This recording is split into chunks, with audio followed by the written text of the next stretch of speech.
Have we had anybody? Your gavel. Not.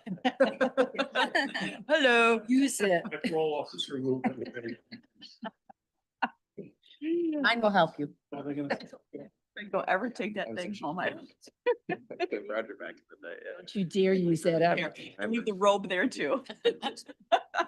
You're not playing that at home. Not playing. No, I'm- Official clock, it is now 9 a.m. on February 27th. We will call to order the CMH Ottawa County Board of Directors and welcome you all here today. If you'll fix your microphone, please. Can you hear me now? Yeah, yeah. Welcome to everyone. We'll open with an invocation this morning, if you'll join with me. Lord our God, we thank you for an opportunity once again to gather here and conduct the business of this agency. We know you've called us to serve you in everything that we do, and we respectfully appreciate an opportunity to serve this agency, guiding its policy. Give us wisdom, give us patience, give us even tempers, and help us to deal respectfully with everyone with whom we work and with whom we serve. We ask this in the name of Christ. Amen. Amen. Let's stand if you're able for the Pledge of Allegiance. I pledge allegiance to the flag of the United States of America and to the republic for which it stands, one nation, under God, indivisible, with liberty and justice for all.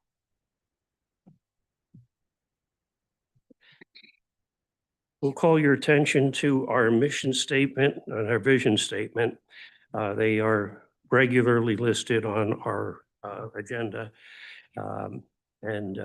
Just it goes without saying that we take those statements to heart very, very specifically. So we'll open the meeting for public comment. If you'd like to speak, please state your name and your area of residence. Barbara Lee, City of Grand Haven, and the Momentum Center. Before I begin, I want to briefly address something that was raised publicly after my comments at the Board of Commission meeting yesterday morning. A concern was voiced suggesting that the Momentum Center funds were used to finance my trip to the Philippines. That is not accurate.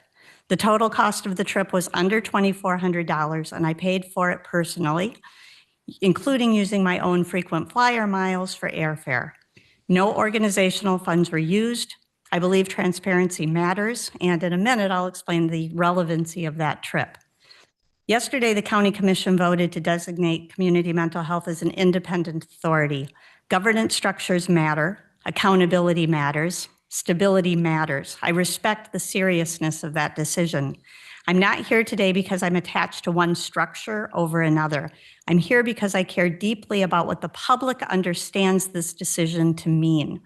There's a communication risk that the creation of an authority could be interpreted by the broader community as mental health has been handled or the funding issue has been solved. It has not. Mental health has never been adequately funded from the federal government or the state government. Chronic underfunding will continue. Structure is not the same as sustainability. During my time in the Philippines, I was studying why that country ranked third in Harvard University's Global Human Flourishing Study. What I observed was that communities flourish not because of a lack of struggle, but because no one struggles alone. Thriving is communal. It requires layered systems of support. Here in Ottawa County, that layered system has been made possible in large part by the mental health millage. It has strengthened the connective tissue of this community. That connective tissue is not automatically preserved by a change in governance. As we approach the August millage vote, we must be extraordinarily clear with the public. The authority designation does not replace the need for local investment.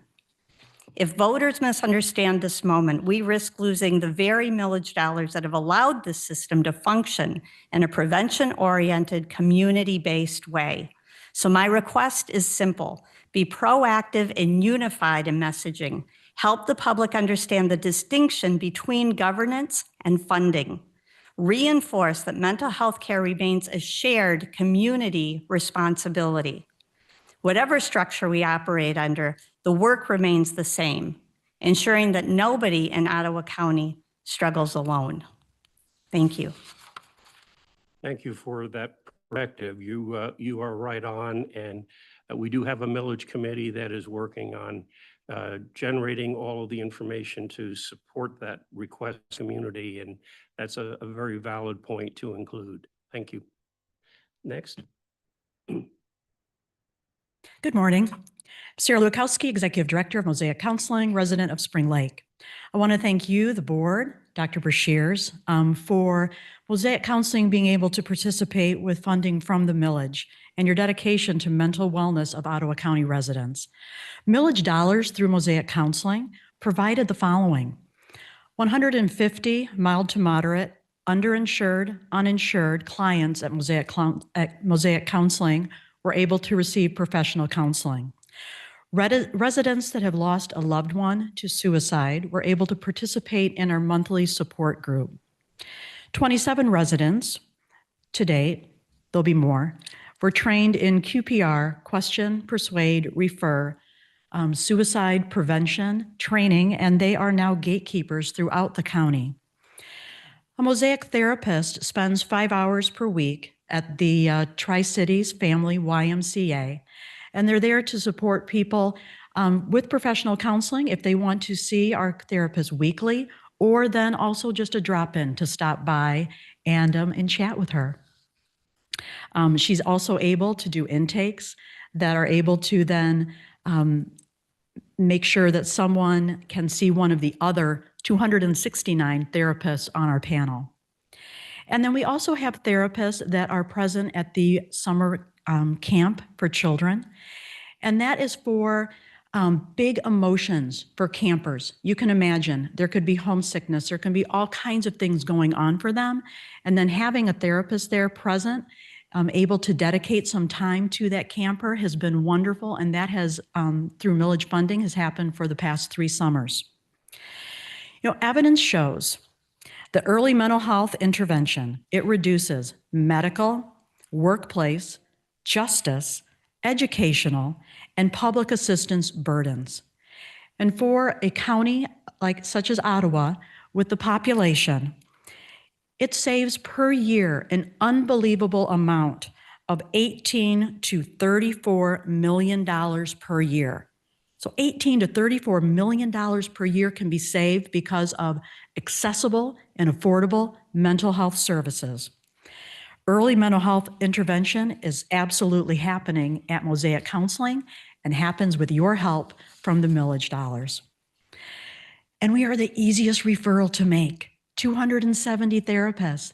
They're able to get in within 2 weeks to one of our 270 therapists, and nobody is turned away. Insurance, that's great. Medicaid, fine. But underinsured and uninsured, everyone, any age, any presenting issue. If you are interested in learning more, please reach out to me. I'd love to meet you for coffee or give you a tour of our home base. Thank you so much for the time. Thank you. Anyone else wish to speak?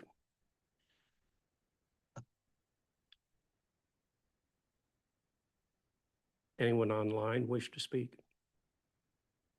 Okay. Then we will move on to the consideration of our agenda. Before we vote on approval, I would like to suggest a change. Probably the single most important issue on everyone's minds today is what happened yesterday with the county commissioners approving a resolution to transition us to an authority status, and what that impact is on the board and for our staff and for our consumers.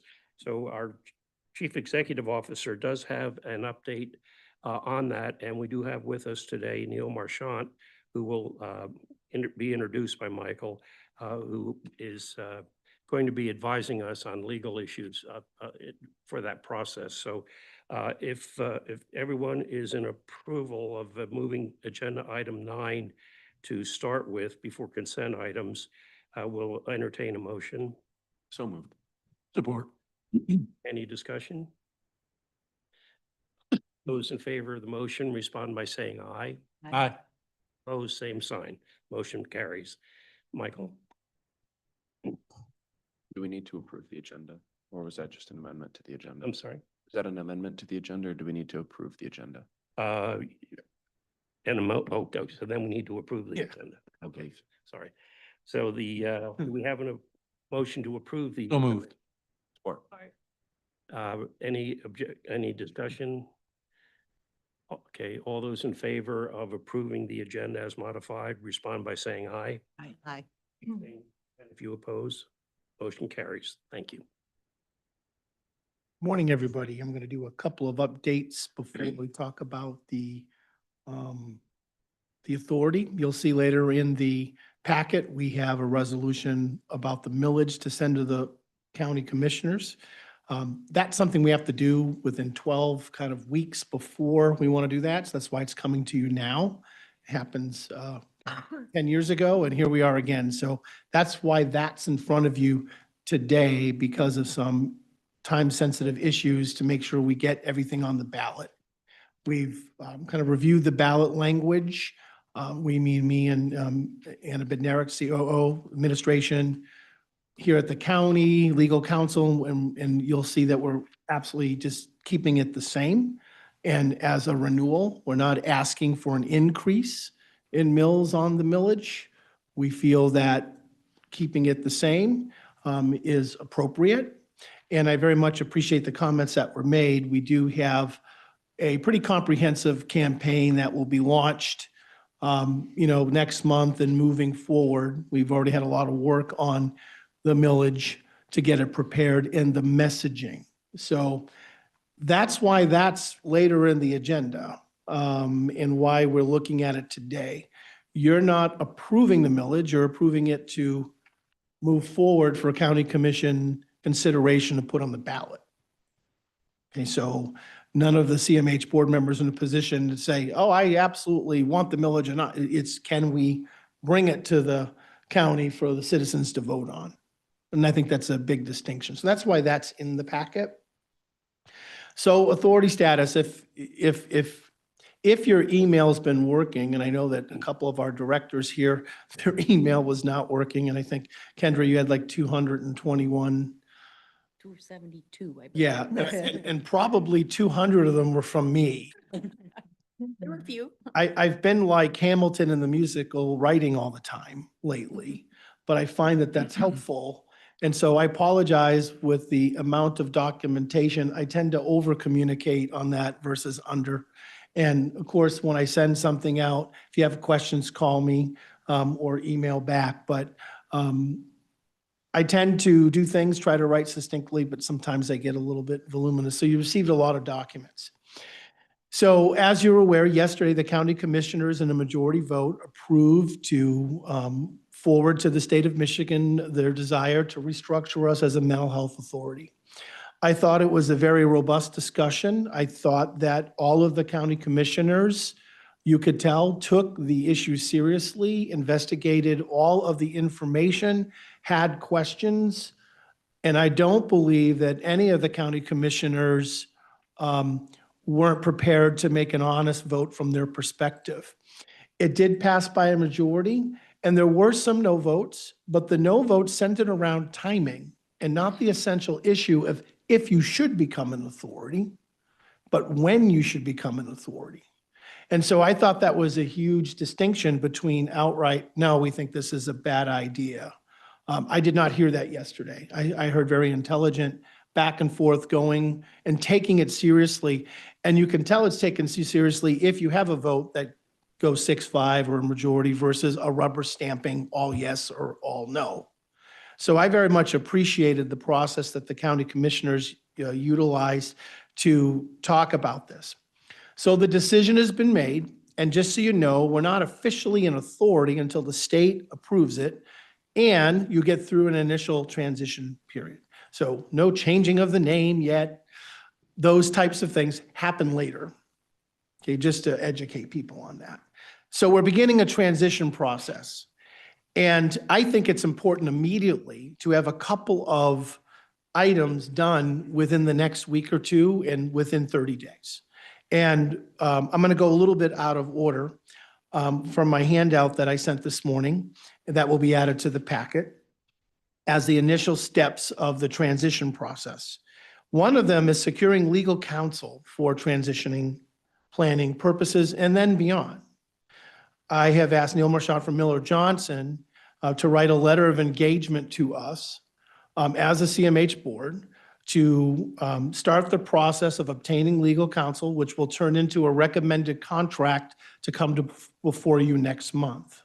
I'm going to introduce Neil in a moment, but I think it's imperative that the community understand that even though we have a, I would call robust transition plan with the county to ensure that the CMH department isn't just like cut off and we're on our own. There's a 3-year plan that we have independent legal counsel look at all of those documents to ensure it's in the best interests of the CMH authority staff, community, clients, and the county.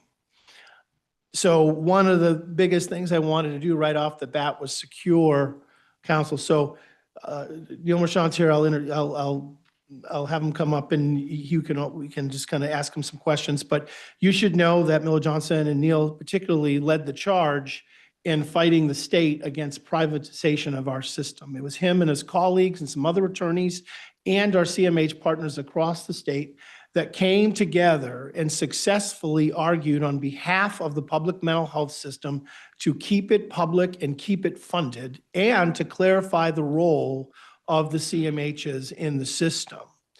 And I thought it would be important to have that caliber of representation for our county, since we're one of the last counties to go through this process. Remember, 73 other counties have already done it. And to ensure that all of the protections for our clients, community, staff, and this board are in place in partnership with the county. So I'd like to introduce you to Neil Marchand from Miller Johnson. And I don't know if you're prepared to say anything, but kind of, we got a letter of engagement coming together. I'm going to look at it and get it to your board for consideration. So this is Neil. Good morning. I didn't have prepared remarks, but let's go. Right. So my name's Neil Marchand. I'm an attorney at Miller Johnson. I'm the chair of our litigation practice, and I've been doing mental health law for, I clerk for Judge Quist on the federal court, so I have to do some math here, probably about 16 years.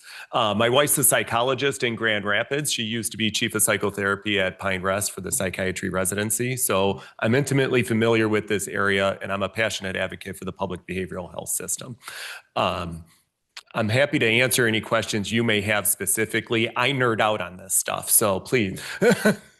When Dr. Bashir said you worked on behalf of combating the privatization, was that in reference to specific legislation or a specific court case? Yes. So last February 28th, 2025, MDHHS announced that it was going to issue a request for proposal to competitively procure the PIHPs like LRE. That request for proposal came out in August of last year. And there were numerous violations of the mental health code, most specifically as to CMH statutory rights. And so I represented all the CMHs in that litigation. Frankly, I only represent CMHs. I don't represent PIHPs. My philosophical belief is that while everyone is aligned, there's potential for conflicts on a legal side, ethical conflicts between the two. So I chose CMHs. There were, we felt there were numerous violations of the mental health code, and the court ultimately agreed with that. The request for proposal was found to violate Michigan law in many respects. The department withdrew it at the end of January, and now we are in a,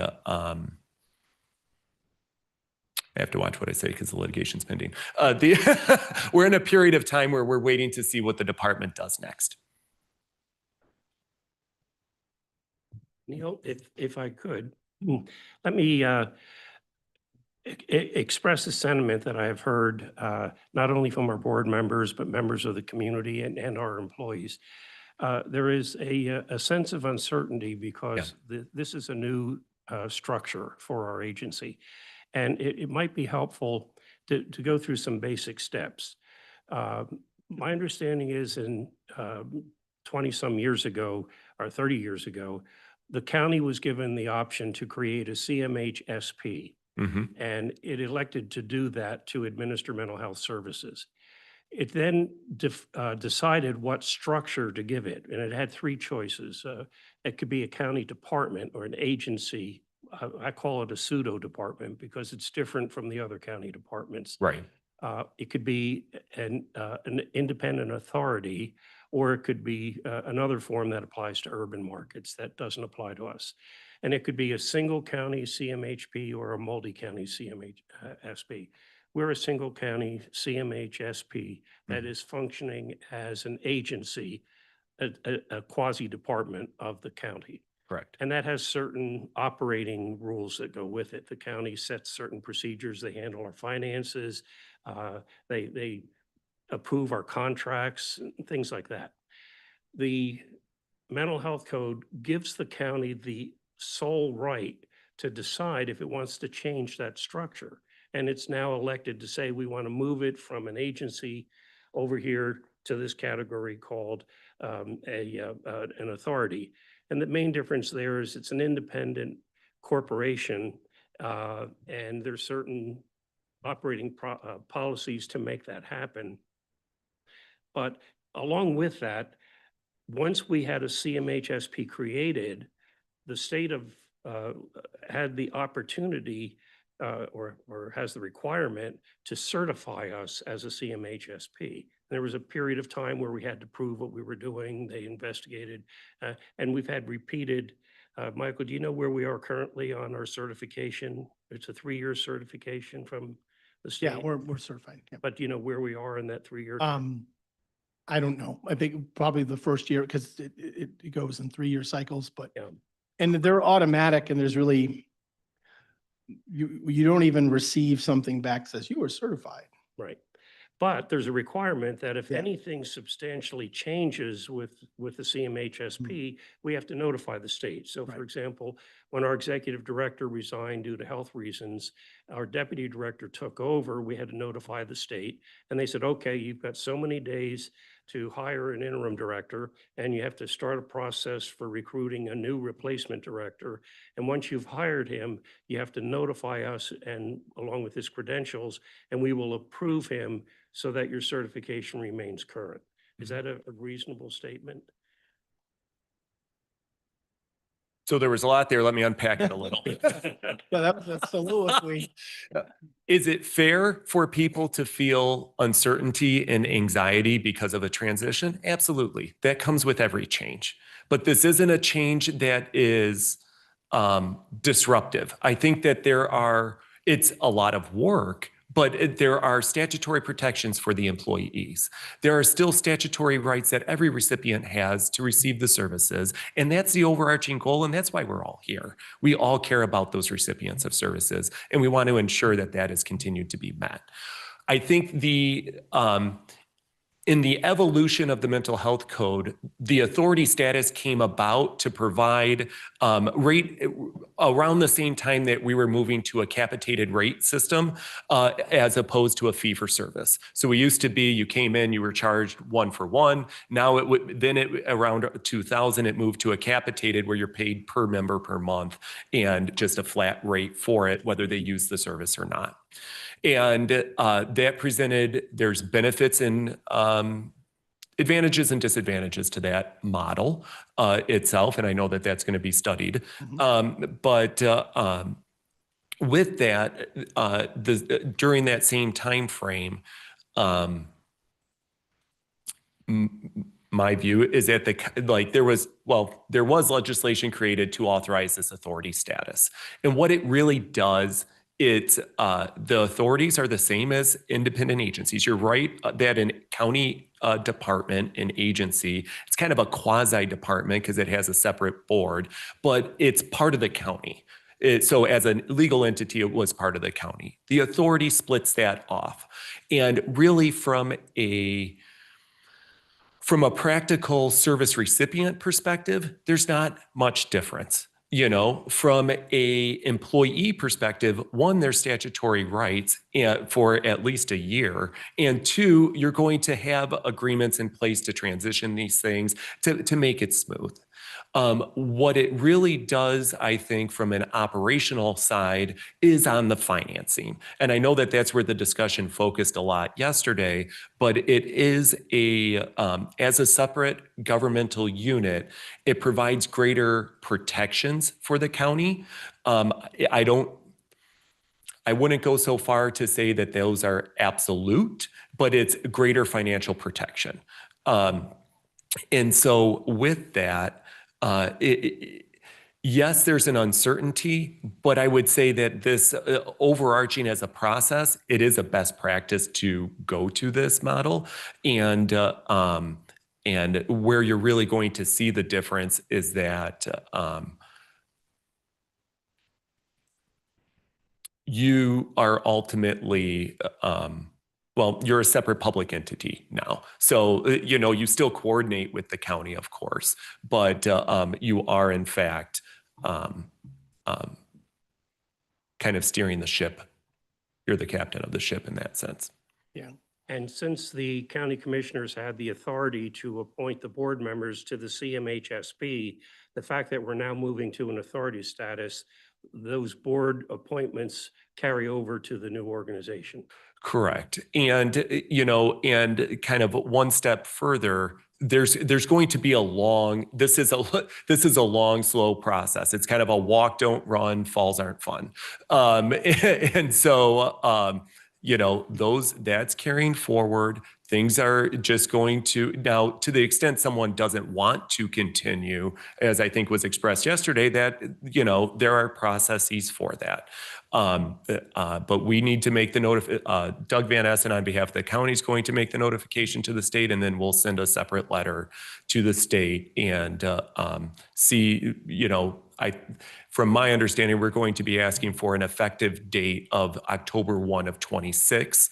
I think that it makes sense for it to not to be a full year for a couple different reasons. And that's just as an effective date of the authority status. We're not talking about transition because there's statutory protections for employees and everything during the transition. It's just, when is this fully stood up? One, it makes sense to do it at the end of a fiscal year, and so that you're starting fresh at the start of the new fiscal year. Two, it is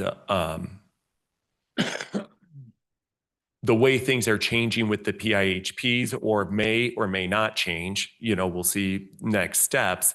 That's going to be the fresh start date.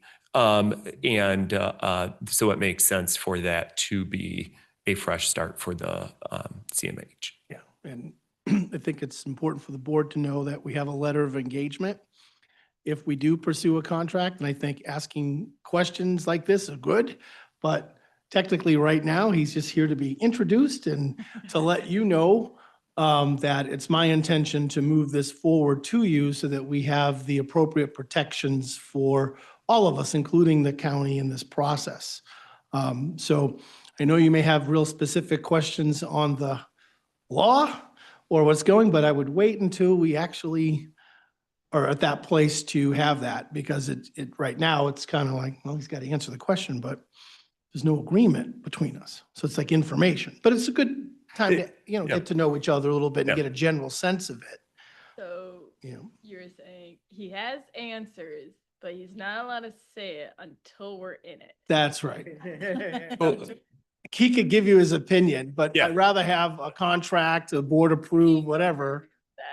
You know, Too much TMI. Yeah, because like, well, you know, because knowing him, he could be there for 6 hours. So His legs would last out. Yeah. Well, I don't know. But I guess what I'm saying is that, and of course, if you have other questions, please ask. I'm just kind of reminding where we're at in the process. So I have not, obviously, it's only the CMH board that can approve such a contract. So we're putting that together. And you should see it at the next board meeting. So we consider this an interview process. then? Yeah, well, yeah. Anybody else that knows more about public mental health, let me know. And the CMH protection is important. I've been on the record saying how you structure above the CMHs, knock yourself out. Okay, 1 PHP, 11, 15, even though we like our region. Let's get that straight.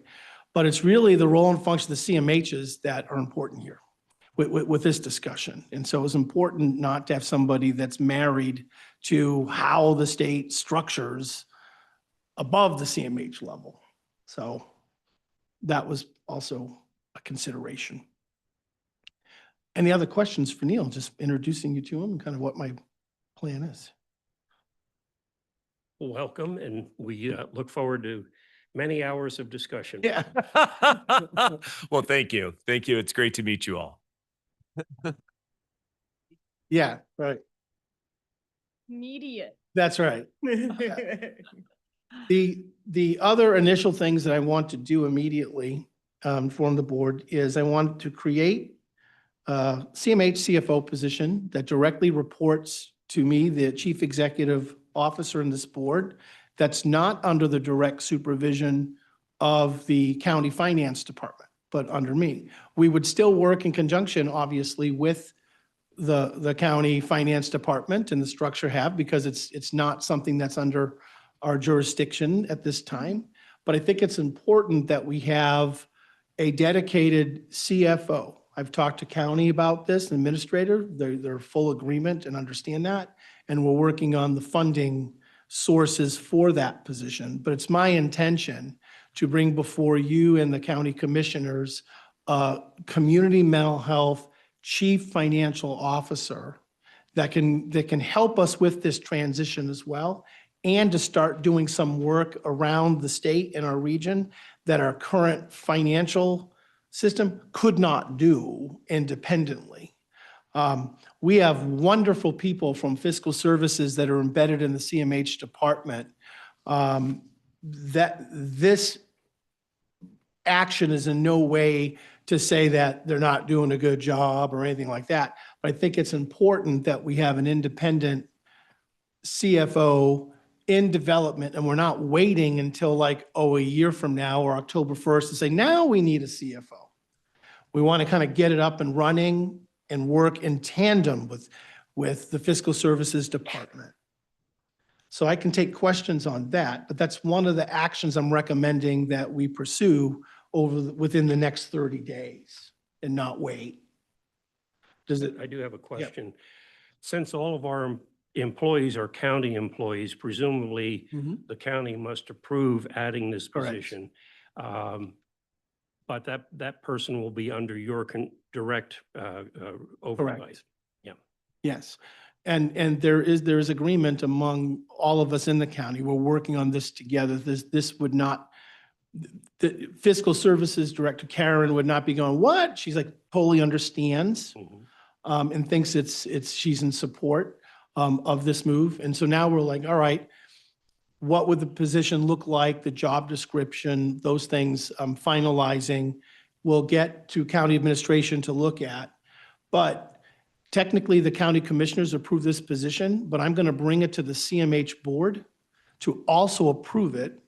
Not that you have the jurisdiction at this point to fund it and to fully do it, but I want us to get used to looking at things like this. Chief C-level positions, to me, should always have the approval of the CMH board, regardless of how the structure is, agency, those types of things. So it will be more of a notification and opinion. Once we're an authority, obviously, we would be having a mechanism to approve all positions within the guidelines that we develop to do so. But that's one of the actions I think is critical over the next 30 days. Any other feedback on that? Okay. The third thing I'm doing is I'm establishing a CMH OC transition team. It's going to be a cross-functional team assembled to guide the transition process. It's going to include CMH leadership.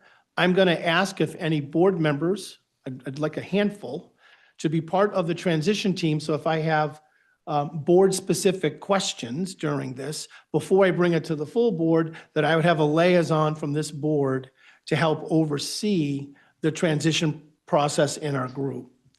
There isn't much that changes from governance, but I want to make sure in terms of the, your role changes dramatically in a year, but I want to make sure if there's some board education that we have to do or board feedback, that I'm not just waiting to bring it to these groups or our various subcommittees, that I have the authority to have one or two of you to, for me to reach out to. And so I didn't give this to you until this morning, but if you had a sense of maybe one of two of you that would be willing to participate in my transition team, which doesn't mean a lot. You'd get a lot of emails, read this, and we may have some meetings. We take very specific ones that we ask you to give input on. The full board will be giving input throughout the whole process that we're going to develop.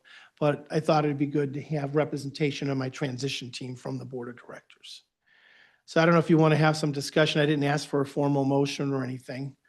But if any of you are really burning to be part of the authority transition team, let me know. So I'll leave it at that. And if you want to discuss it now, you can, or we can wait. It's up to the chair. I'd be happy to be involved. Yeah, I would as well. Okay, all right. So I think we'll start, if it's okay with it, with these two. Anybody else have a desire to be on that? Tom? Okay. I'm willing to as well. Okay, great. And so I think that's a good cross-sampling of representation. And obviously to the board, you'll be getting regular updates specifically related to transition. It will be a permanent agenda item for all committees and the board until it's complete. So at finance, we'll add a general category. I haven't told Amanda yet. She's like, oh, okay, right. PQI will add a general category, and for the board, a general category of authority transition. Because there are many aspects to this: fiscal, programmatic, and overall.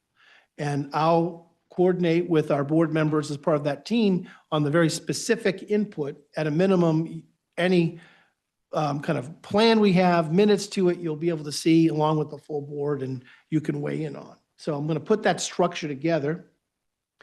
I'm also going to ask for other key stakeholders to play a role in the transition. We have union representation, so I'm going to ask the labor if they'd like to have a member be part of our transition team to help. Now, we have a contract with them. They really can't say much besides see you in contract negotiations, but I think that it would be vital to ensure that labor is fully aware of our transition plans. And so why not just have somebody that participated in the transition committee? HR at the county and administrator, there are formal things that they have to notify the union. This is more that they're embedded as part of us. When we become an authority, that union contract comes with us. So right off the get-go, I want them to see us as transparent and welcoming as possible. That doesn't mean if they say, if they're on our transition kind of team and they go, you can't do that, that's not their role and function. And I'll remind them of that. It's there. And I'm going to ask the region from afar, the PHP, to keep track of this. Once we become an authority officially, we have to look, and one of the things we'll look at before then is all of our agreements with the Lakeshore Regional Entity. Moving from an agency to an authority does matter because those contracts are signed right now under the auspices of being a county department. So we'll have to make that transition contractually down the line with them. So I've invited Mary Dumas, the CEO, to who would you like to kind of help monitor from afar what we're doing, and us have periodic console, and we'll once that's known, I'll let you know. But the idea is that within the next 2 weeks, a structure and process for our transition team will be developed by myself, reviewed by CMH leadership, and sent for you for information on how we're going to do it. Even though this doesn't take effect for possibly a year or October, you have to begin the process now, because I made a pledge to the county commissioners as the CEO of our board that we would be transparent and keeping them involved. And I intend to give quarterly updates to the entire county commission of where we are in the transition. And if I have to do it, I think there could be some formal way, Because let's remind everybody, the county commissioners at any time could say, never mind. And so it's going to be very important for the county to be participatory in this process with regular updates. The last thing I want is like, oh, they made a decision and good luck. That would be a disaster, and that's not what this county voted on yesterday. So I'll take any thoughts on this initial transition plan. It has three components: CFO, legal counsel, and establishing transition team, with a full transition plan from our side, CMH, before you for review next month. I have some thoughts. Given that I'm on the LRE, I might want to withdraw myself to this transition team, given that there may be conflict of interest. I also think that even though all of our commissioners have done a good job, that any conflicts of interest should be addressed before that team meets, so. Other questions? Question, comment? Mhm. So I'm very willing, I would be happy to sit on this transition team. You're on it. I'm still waiting to hear, quite honestly, if my term ends next month and I've heard nothing about that. So I'm happy to stay on it. Yeah. I would love to stay on it, but I need some communication. Yeah, about I know that Chairperson Byrd and myself were addressing that with the county and the urgent need to start the interviews. For that, we had people submit applications. We have seats to fill, and I know that, I can speak to that. yeah, once the decision's made, now we're moving forward. So I'm happy to do Yeah. it. I just gotta know. Yeah. I know that mine is like next month too. Yeah. But I was just. Yeah, the application is open till next week, Friday, for people to reapply or apply. You do need to reapply if you're on it currently. So just making sure everybody does that. My understanding is that the application period has ended. It was reopened in light of the vote yesterday. Thank you. I'll For say I the had exact it on reasons. December 13 Yeah. or something like Then that. then it's good. Then you don't need to Okay. reapply again. Okay. If you already reapplied, yeah. The Appointment and Alignment Committee of the County Commission, which I chair, will interview people, and then the full board will vote on that at the end of March. We'll do it certainly before April 1. I can't be more specific than that. Right. I unfortunately can't give anyone assurances that they'll Yeah. be back on it. That's not my, I don't have the authority to do that. So, but yeah. A procedural question agree. on that, Jordan. If someone applied last October for one of those board seats, do they need to reapply, or is their application still current? That is a great question. I can check with our staff about that. I believe those applications were for a different seat. Mhm. So I think you would need to Right. reapply. Right. Because that was a seat that we filled in December. Correct. I thought there was also, maybe I have my dates wrong, maybe someone filed an application in November for an April seat. Then if that's the case, In the the loop. application should say what seats it are for. Because I believe the application period was open in December for these upcoming Correct. seats. And I've reviewed all applications, and part of the process, if I have to attest that they meet the minimum requirements for consideration. So I know the November applications are in that group. So That that can- they are still valid then? after Yeah, that. as far as I know, but I will work with the county to determine that as well. I think the good news is that we're going to get movement on this. The CMH board should know that I've expressed in writing my view that the more that we can keep our board stable right now in terms of who's on it, the better. It takes, as everybody knows, it takes many years to understand the CMH system. That's why they're 3-year terms. If you're in your first term, by the 3rd year, you're like, oh, now I know, kind of, maybe, right? So, That's been my view on that. That's ultimately who's selected is through the county process. I know that I was thankful to hear that it was opened up again because there may have been members of the current board that didn't know what to do, and now we're going to ensure that they do. To make sure that they're on the list. And so that's a good thing, I think. But to me, I think this board has done a good job over the last several years. I think it's been very stable. I think our new additions have added value, tremendous value, and I think we're working well. And I know it's not, in my opinion, the county's desire to disrupt that. So I'll be looking at it. I don't have much to say besides my opinion, but I hope in lieu of yesterday's vote that stability and continuity is the name of the game. Because I don't know what it'd be like to have to orient a brand new person at the same time. But if we do, we'll do it well, we'll get the job done. But I appreciate the comments on Donna and your willingness. I guess we'll have to complete the entire transition within 30 days. There you go. Can we make that happen? Yeah, on paper, but not.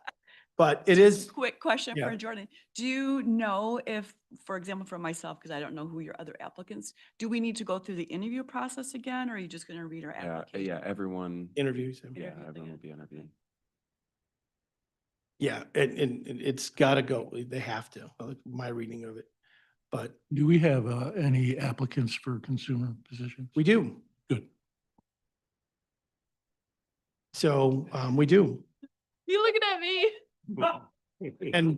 And one more to add. Mike, Okay. if I may ask you another question about this. My reading of the mental health code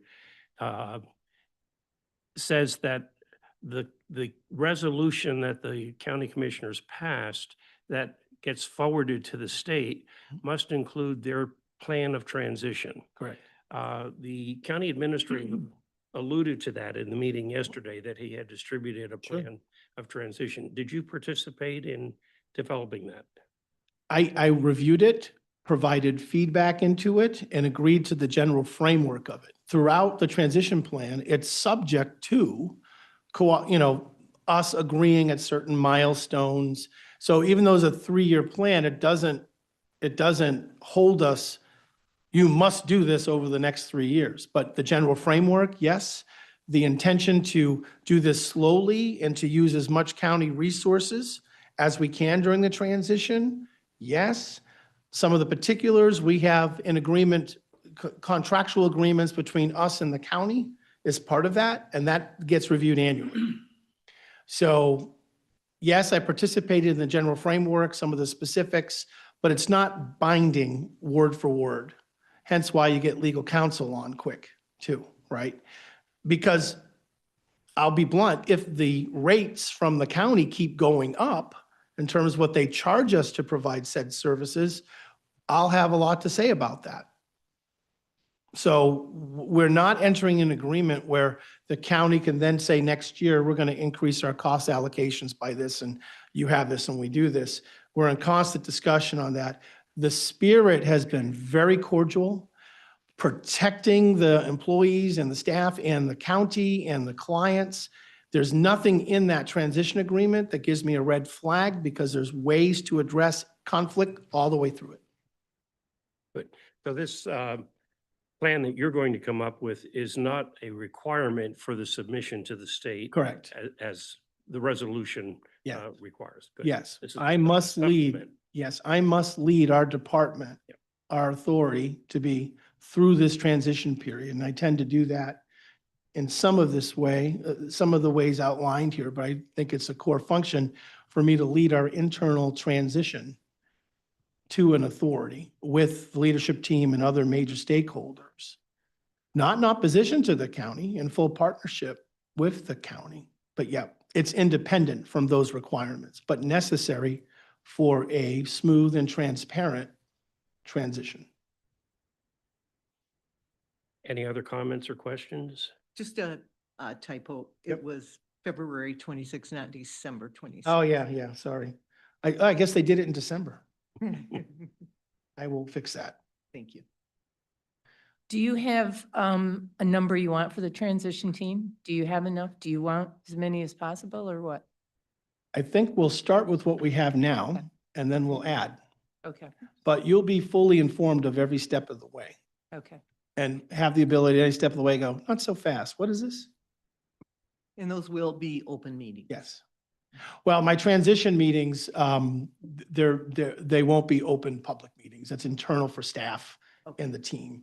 The results will be made public of any, decisions we make or movements, especially in our various subcommittees, finance, PQI, and the board. So that's why those updates were there. But yeah, they won't be public meetings to meet in our transition team. Okay, so moving forward, March 3rd, 6 o'clock at James Street, I'm having a parent guardian meeting. I'm going to be starting to host these once a month on Tuesday evenings, the first Tuesday, every other month, excuse me. First Tuesday at 6 p.m. at James Street. And it's simply a place where parents and guardians of those that we serve can come, have a discussion with me, bring up issues, concerns, and for me to educate them outside of the Did You Know series that I have. I think that that's going to be a stakeholder group and that time for me to give regular updates on the transition to an authority and other issues that they are going to do. They are not going to be recorded because what can happen sometimes is people give healthcare information during it. And then it's like, okay, I'll delete this and delete that. So it will not be recorded, the meeting, but I will have kind of minutes and general things as a part of that. But it's really an opportunity for people to come and talk to me directly. That's a parent or a guardian. I believe in a family-centered model for our care, especially for folks under age 18. And sometimes to our kind of confidentiality laws and things like that for people over 18, families can feel out of the loop.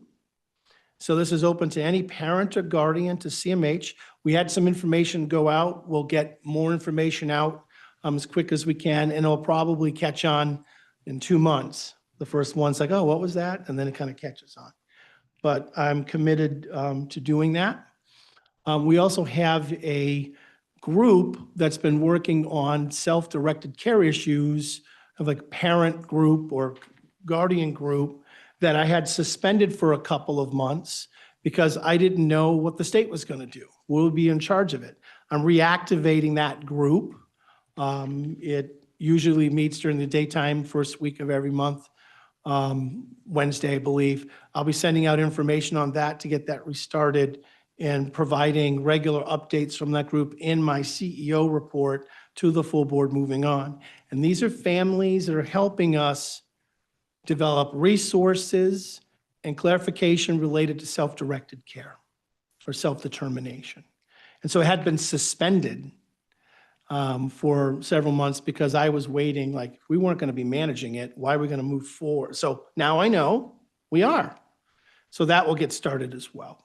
So just 2 avenues where, and then of course we still have our Did You Know series. I just did last one was an update. I'm gonna start again the series and revamp the ones on funding sources. When I first started them, we looked, okay, Medicaid and CMH, general fund and Medicaid, CC, BHC, and say, I'm gonna rebrandish those, redevelop those, make sure they're recordings and start the process of educating the board, the community, and anybody else about the different funding sources again and our obligations. So just a couple of announcements from that end of things. And due to our presentation and other issues, I'll conclude my reports, but I'm willing to have any questions. And I'll fix that date. Great. Missed that this morning. Thank you, Michael. Yeah. Neil, thank you for coming today. You don't need to stay for the rest of the meeting if you have other things. Thank you. Yeah. Oh, you're welcome. Yeah, that's fine. All right. Thank you.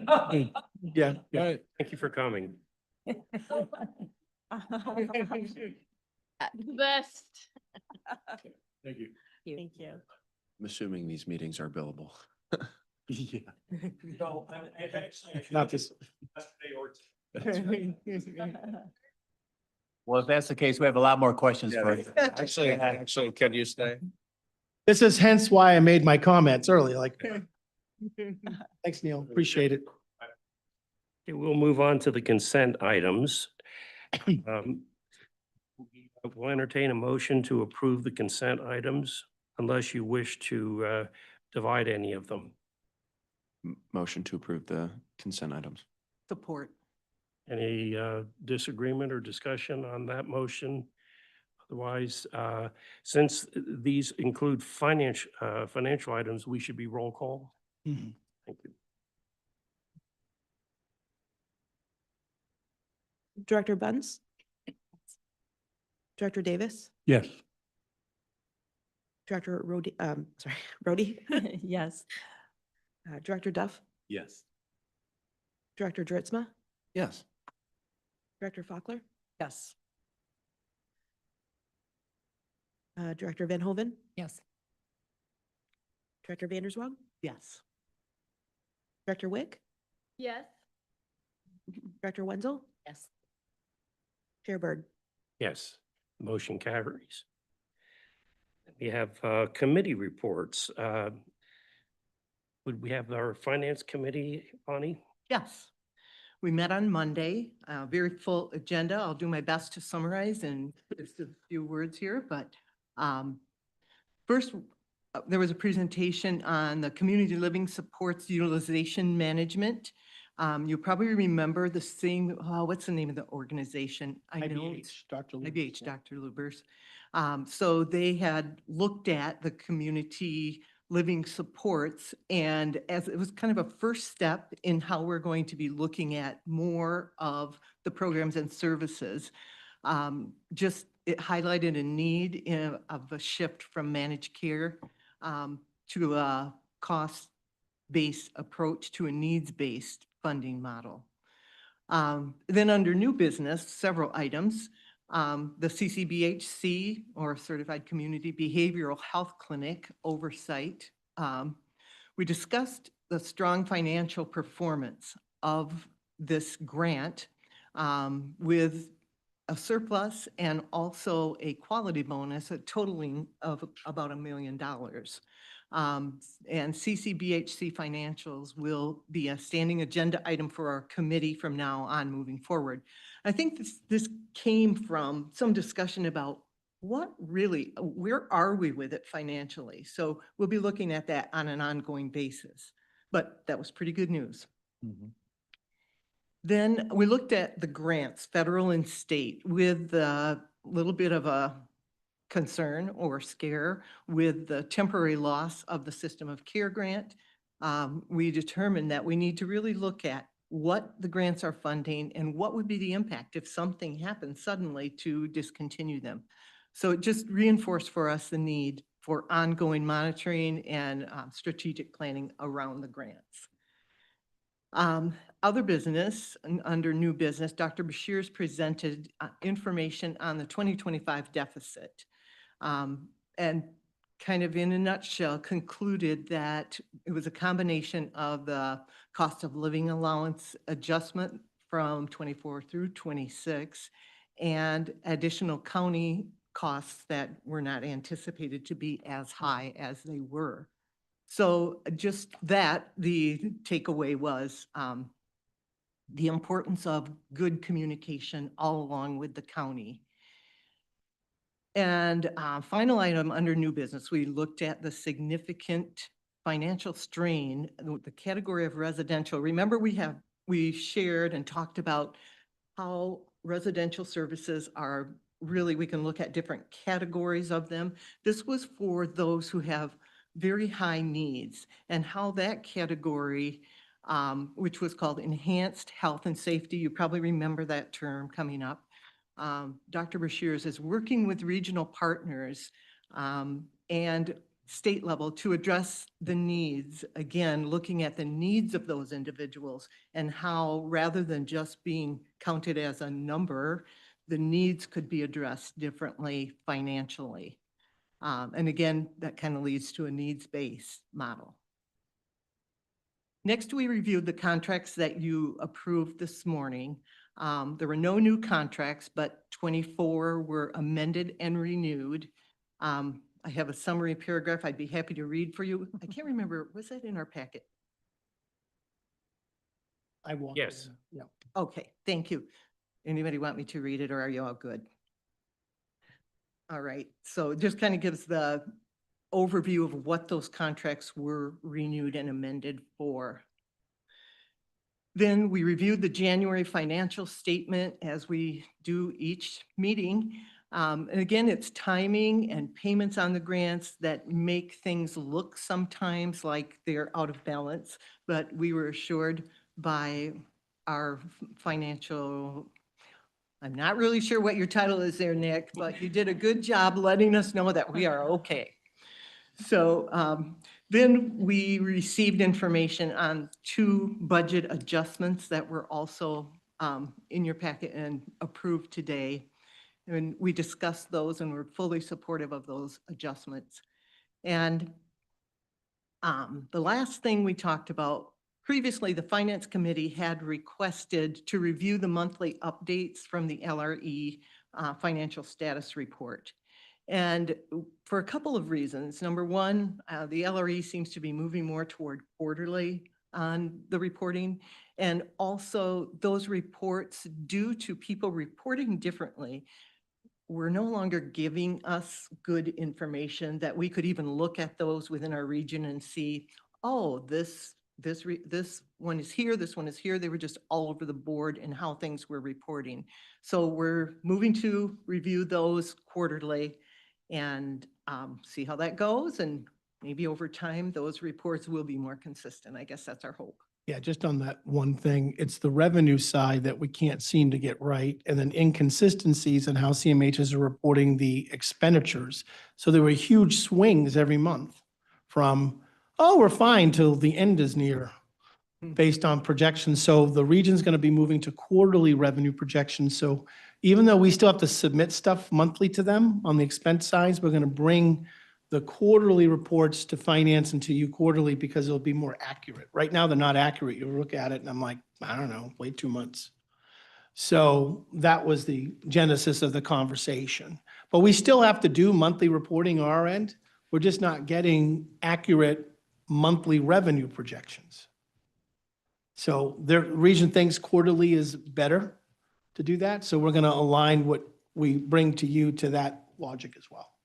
Thank you for that clarification. Does anyone else from the committee have anything to add that I might have missed? Thank you.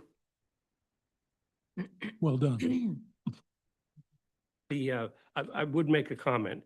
Nick, we appreciate the improvement in the financial reporting we're getting. You know, I realize you have one of the more difficult jobs. You almost need a magic ball to come up with numbers. And a lot of it is reporting after the fact. Coming from a business environment, I was used to budgeting. I knew what my income was expected to be based on things I could control. And I knew what expenses were that I could control. That dynamic does not apply in our arena. And to me, it's frustrating. And I know the LRE is listening to our meeting today. They normally do participate remotely in seeing what's going on here. And I will reiterate, not only is it frustrating, but there's a philosophical perspective that I have voiced from time to time. I don't really care so much where we are relative to income. That's beyond our control. We don't control our income. The LRE gives us what we call a budget, but it's really not a budget. It's a guess as to what our needs will be. And again, we don't control that because we don't know who's going to knock on the door entitled to services that we must deliver to them. And that generates our expense items. So to the extent that we control manageable expenses, as Dr. Brashears is acutely aware of, in essence, we're not so much managing that P&L so much as reporting it. And I've consistently said, our job is to deliver the services at a reasonable expense. It's the LRE's job to cover us with the funds necessary to do that. So, but for those of us who participate in the Finance Committee, there is that tension when we look at the financial reports. Anybody else have any comments about the finances? Then we will move on to the next item, which is the presentation today from Crisis. Yes, we have Tim Piers, our Director for Crisis Services, coming up.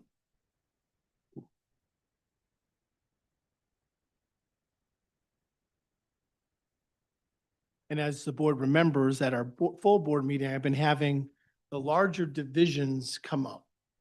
MI Adult, IDD, Family Services, and now this is Crisis Services.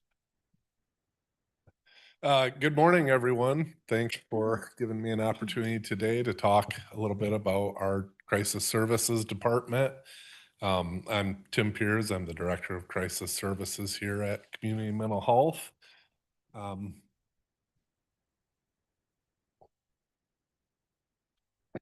Hopefully my clicker will work.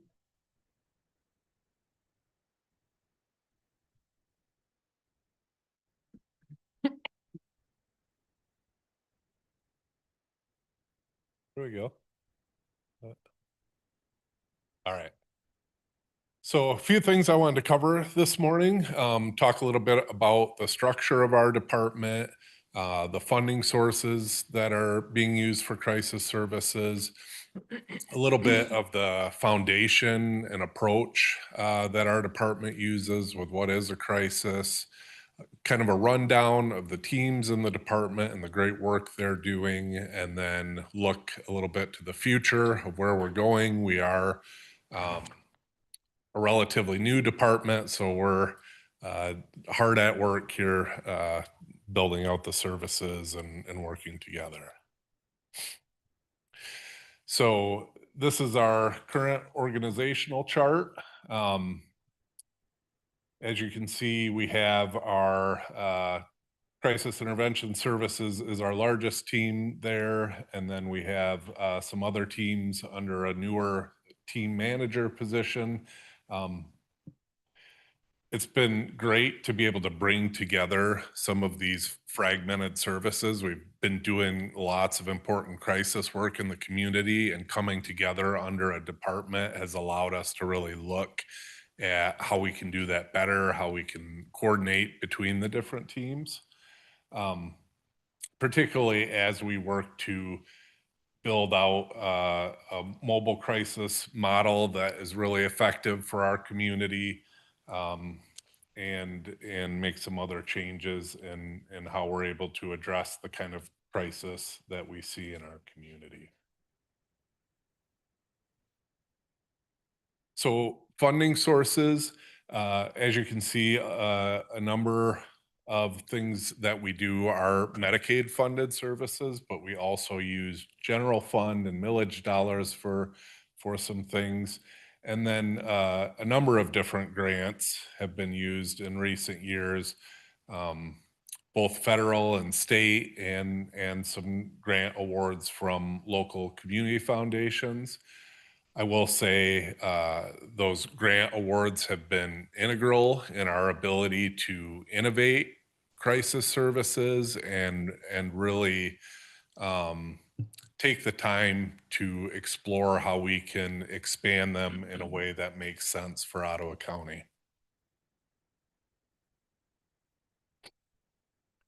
So thinking about what it is we do, a definition of crisis that I like is an emergent situation where someone find themselves unable to cope with thoughts, feelings, or circumstances.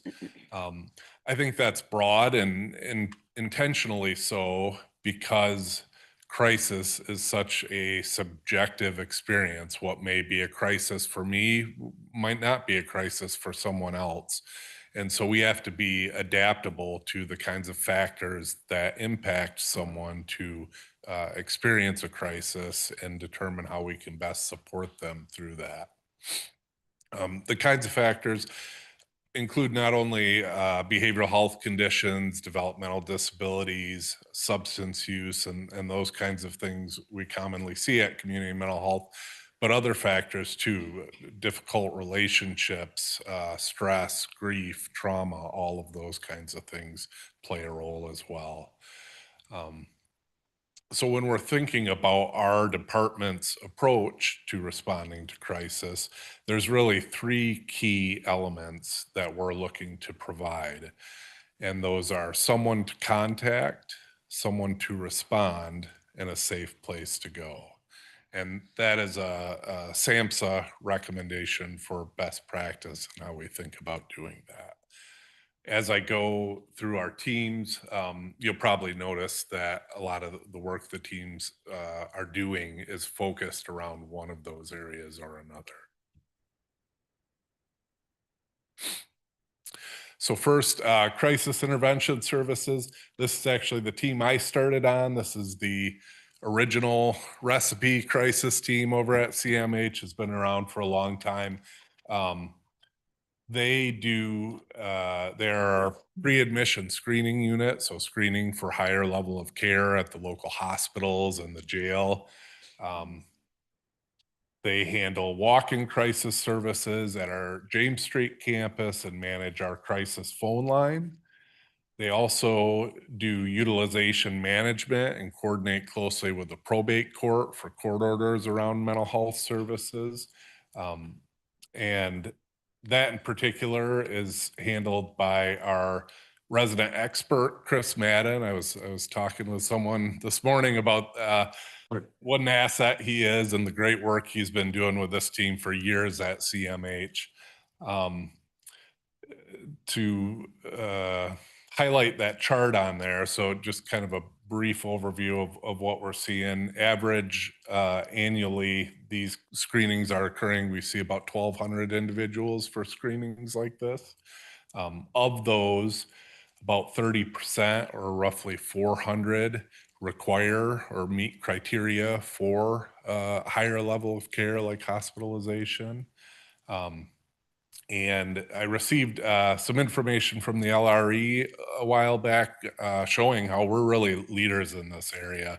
And I believe that is absolutely attributable to this team and how hard they work to identify the least restrictive, most appropriate level of care for the people they serve, and then work very hard to help them access that care. Jail-based services. So this is actually part of that same team. They work in crisis intervention services, but we have 2 full-time clinicians currently based out at the county jail. As you can imagine, that is a pretty challenging environment, and these staff just really do incredible work with a population that needs a lot of help oftentimes. So the things they're doing out there, they are doing crisis intervention, risk assessments, identifying folks for jail diversion where they can be transferred from jail into treatment sometimes when it's appropriate. They also do just a lot of coordination with the criminal legal system, with other staff out at the jail, such as the corrections and medical staff out there to help people access the medications they need to be safe and well.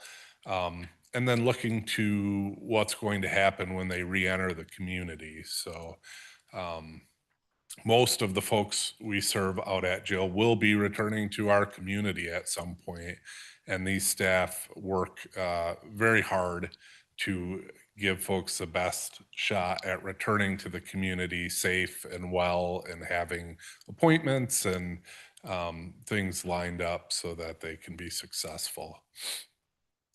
The data, yes, I sir. have a question for you. 2025 is an outlier in terms of the number of cases you handled. Is there an explanation for that? Yeah. So I think this visual is kind of interesting.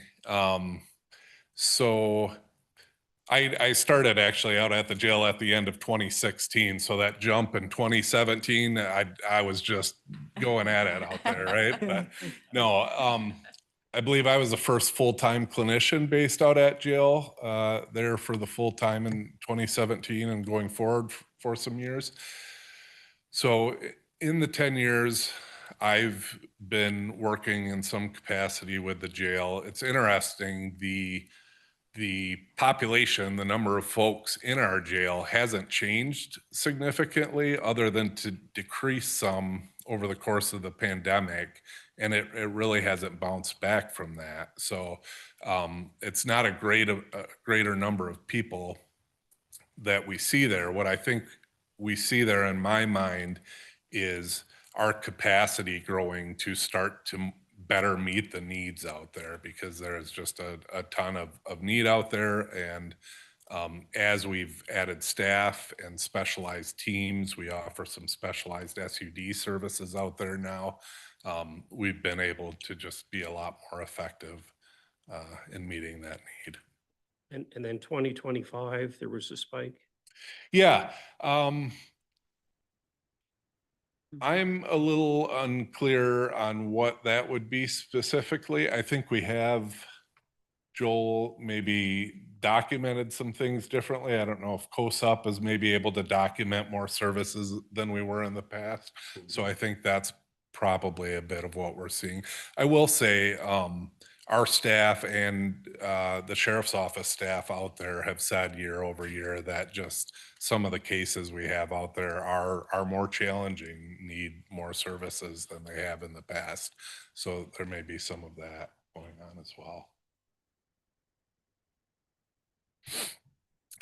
Next, I wanted to talk about our crisis intervention team. I had the privilege of helping to launch this team back in 2021. And we're still going strong, doing a lot of great work out in the community with our partners.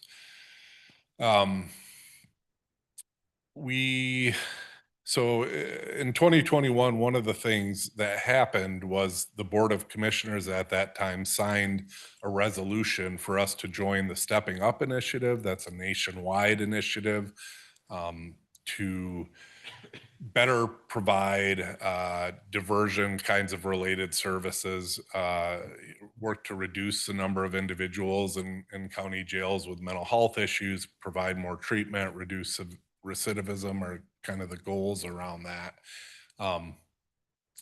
And so one of the things that allowed us to do was to start to partner with Wayne State University's Center for Behavioral Health and Justice. And we still work pretty closely with them on different initiatives, and that has just been huge. It has allowed us to analyze a lot of local data from the jail and emergency services sectors, and really think strategically about how we provide services, how we can do it better, how we can sustain this long term. So one of the more recent changes is we were able to adapt this program to have some clinicians that partner with law enforcement expand those services countywide. So what we realized was there were some barriers to that by the nature of law enforcement agencies operate in different jurisdictions or assignments and things like that. And we really wanted to see this service available countywide.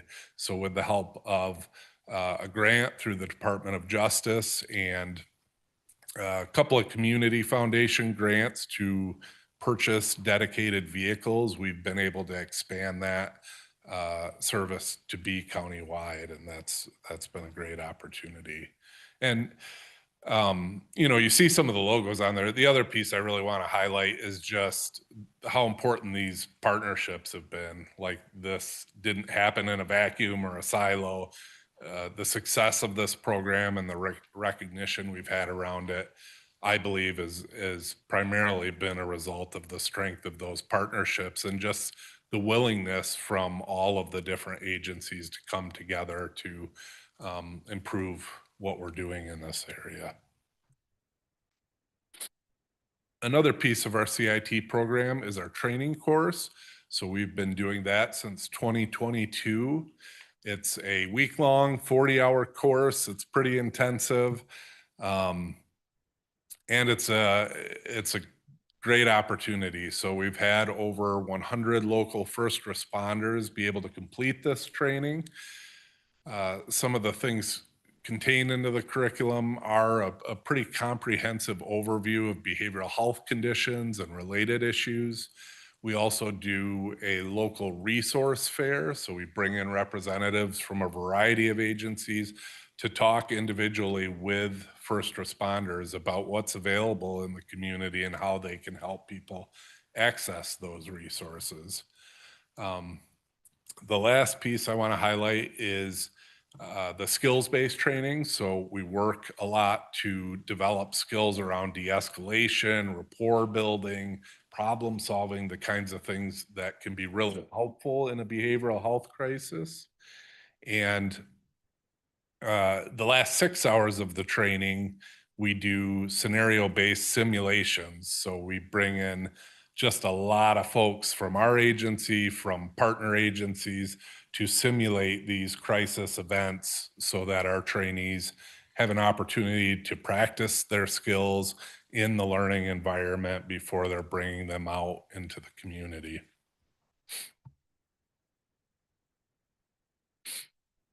Our DDR team, so a newer team that came about as a result of a grant through the State Mental Health Diversion Council. They have recognized us as a leader in these kind of initiatives across the state. So we were selected as one of 4 sites in the state to do this project. What we had noticed and seen through the data in Ottawa is that for folks with more complex needs, maybe not only behavioral health conditions, but lack of transportation, lack of housing sometimes, and really a lack of support or community, is that it's easy for people in those circumstances to become entangled in systems and kind of cycle through them. And it is a challenge to help them get to where they're going without some additional support. So we really designed our program around that, based off of some other very successful programs that we had explored. And this was a small team, 3 team members doing the work, but just incredibly dedicated. I'd like to note fiscal year 24, they provided over 1,100 recorded services to individuals. So they were just going, getting people to appointments and support groups, providing clinical intervention and peer support, helping people to do things I think that we might not think of as a big barrier, like to get your license so you can go apply for a job, but to someone who has no way to get there or money to pay for that license, that becomes a big barrier. And we were able to support folks along the way. I will note that grant was terminated unexpectedly. So we expected it to go through September of this year. And then we found out recently that that was not in the cards, unfortunately. And I'm just so glad we met as a leadership team and looked at options.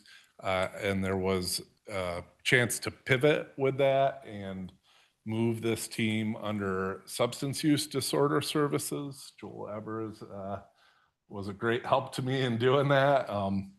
You know, I think we all recognized how important and valuable the work that was being done and the staff doing it were. And so just, I feel really good that we were able to do that pivot. So they'll be doing very similar work in the community and still helping people in a way that's really needed.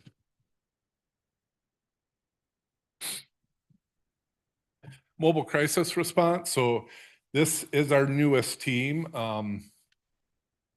As you'll see, I put a picture on there. Those are two of our vehicles that we were able to purchase with Community Foundation grants. And a couple of our CIT staff, our mental health law enforcement liaisons is their actual title. And the reason I have them on there is because as we're building out this service, we're utilizing CIT staff to provide weekday coverage for mobile crisis. So that's worked out really well. And then during non-business hours, we have an on-call pool of staff that we're using to make sure that coverage remains available overnight on holidays and weekends and such. Yeah, so and this we're kind of deep at work in figuring this out. This is a big undertaking. We've learned a lot from our CIT program. That's been an important foundation for this work, I think, not only the relationships with other first responder agencies, but just a good sense of what some of these cases look like, what they require, how we can do them safely and effectively in the community. I hope one day to see our mobile crisis response really looking at the level of other emergency services in this county. We have excellent police, fire, EMS, and I think we're on track to be another leader in that provision of emergency services. Maybe one day kids will want to have their picture taken in our response vehicles. I'm not holding my breath because we don't have a lot of flashing lights or anything cool like that, but we'll see, I guess. Can you refresh my memory on how people engage with that? Like, what's your referral source for it? Yeah. So our 24/7 crisis line is handled through the crisis team I mentioned, and we also contract with Protocol Services, which is a call center that specializes in these kind of crisis calls. So we have a system in place currently where those folks can identify appropriate calls, triage for any safety issues, and then direct them to the staff that are available. Wait, do you ever also get anything diverted from like the 911 call center? So we do have a system in place to do co-response in the sense that if a 911 call comes in and primarily it's law enforcement receiving these calls, dispatches, if they identify a behavioral health component, 911 is able to coordinate with our team to have a meet out on scene and provide that clinical intervention. I think that's an area of partnership that we're looking to grow and think through. There's, a lot of challenges, I think, bringing these systems together, and without the partnerships, I don't know that we'd be able to do it, but I feel pretty optimistic that we're going to be able to create a really effective system for Ottawa. Okay, thank you. Yeah. And then to wrap it up, just wanted to touch on where we're going. So really just looking at, as we brought this department together and thinking, how do we really provide those three key elements of someone to call, someone to respond, and a safe place to go in a way that is accessible to everyone in Ottawa and makes sense for the kind of issues we're seeing. So getting 24/7 mobile crisis up to full utilization will be a big piece of that. I may have shared this last year when I presented, but I think it's really interesting to consider. So central dispatch in our county receives roughly 100,000 calls annually. And statistically, at least 10 to 20% of those calls have a behavioral health component. So if we were able to connect with all of those calls, that would be 10 to 20,000 contacts a year alone just from the central system that our staff would be able to intervene in. So that's really a goal, is to try to get to a place where we can be available to our partner agencies and do it effectively and safely and seamlessly to intervene earlier, right? Like a big piece of this is being able to connect with people before they wind up in an emergency department or in a jail cell or whatever, based on what's going on for them, and help them start to address those issues that they're dealing with. And we have some, it's really a privilege for me.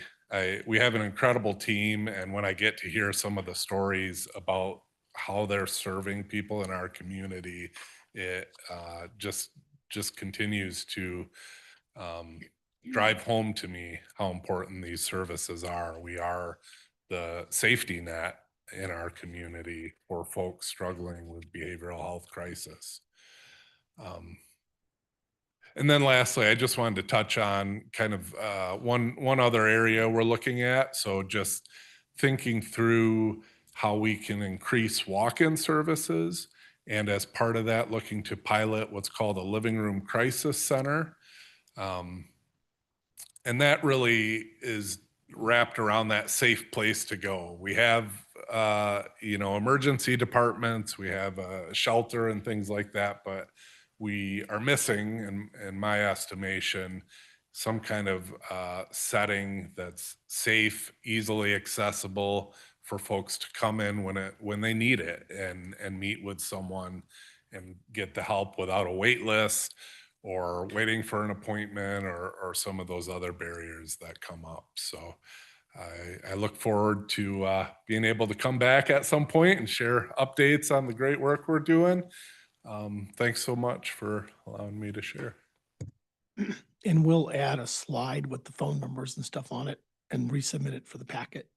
Okay, great. Would it be helpful possibly for people who, oh, there it is. Well, for people who want to call in, can we give that number out now? Like, what number would they call? You know the number, the crisis, I don't know by heart. Yeah, I could look it up really quick. Yeah, go ahead. Yeah, all right.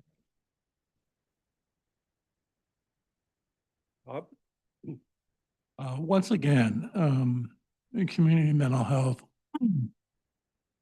leads in innovation. This is another great example of how we keep the community in community mental health. This is an excellent program. You'll not see this in the private sector. You will not see this anywhere else. This is where community mental health really leads at the forefront of developing innovation in mental health treatment. So thank you very, very much for everything you're doing. The community partnerships are essential to what you're doing, and I really appreciate the longevity that you've been involved with them with. And I think it's a tremendous service to our community. So thank you. Paul? Yeah, just to piggyback on that, I've had a lot of experience in the past in working with this team with with the crisis services and the roles that I have worked in before. And I have to say, specifically, Chris Madden and his team is one of the most highly respected staff and team in the state, not only the region, within the state. I had a utilization team when I was at LRE, and I was kind of hoping Chris would kind of work for me. I'm kind of glad now that he didn't, because I like where he is at, because he's very, very solid and highly respected. It's like I used to get complaints about him from hospitals and things like that because he was holding them accountable. He's always done a really, really nice job in that. So very impressed with the work he does and the rest of your team as well. Thank you. Any other comments or questions? Don't mind me. Numbered. Phone number. You got the number. Yep. That number is 866-512-4357. 512 something, 512-4357. 4357. And Michael, I do have a question. The CCBHC requires a CIT component. Does this help fulfill that? Mobile crisis, yeah.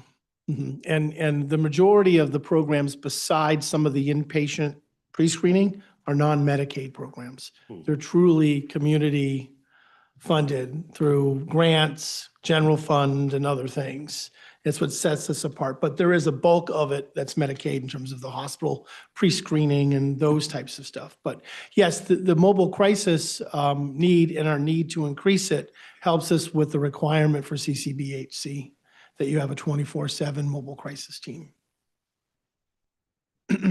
One of the things I'm hoping for, we have a whole bunch of things we'd like to improve in CMH is in the future, making sure that our families that have CLS providers that are working with them at home or some of our specialized residential programs has access to this crisis stabilization as well.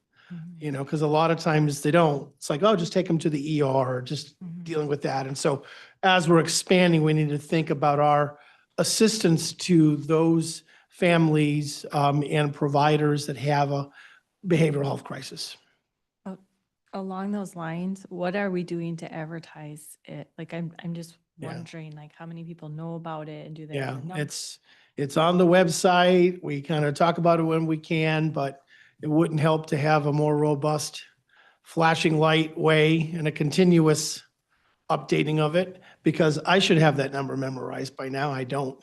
Isn't there like a flyer that says, if you're dealing with this? Yeah. The number you could call? Even, yeah, and even like billboards or, social media. Yeah. Yeah, I know we have social media. We got a lot going on there, but I'm more of an old fashioned, I can see it. So we can look into that. I will say in terms of that too, we've been trying to be really cautious in how we pace some of this too, to not get a ton of utilization before we feel like the system is really set up well to handle it.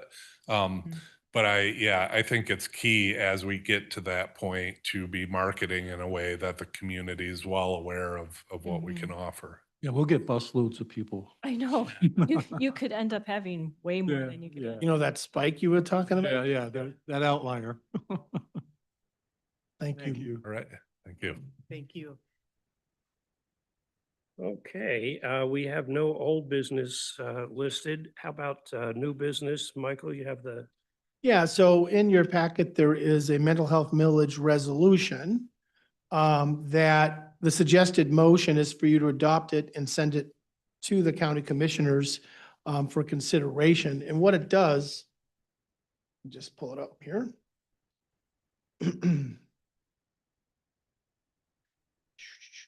Sorry.